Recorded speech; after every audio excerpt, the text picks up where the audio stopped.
ভাত হয়ে গেছে। আজ মঙ্গলবার নিরামিষ, ছোলার ডাল আর এখানে একটু পোস্ত করছি। এখানে একটু পোস্ত হচ্ছে আজের এই রান্না। এটা পোস্ত, এটা রান্নাটা দিয়ে নিরামিষ তো আজ মঙ্গলবার। আর একটু ছোলার ডাল করেছি যে, আর হচ্ছে ভাত রাখলাম, আগামীকাল আসবো।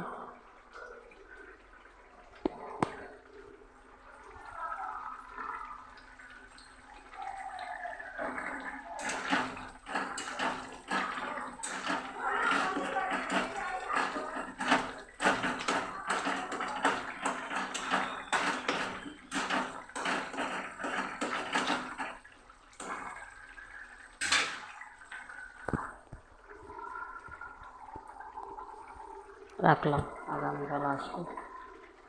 পোস্ত একটু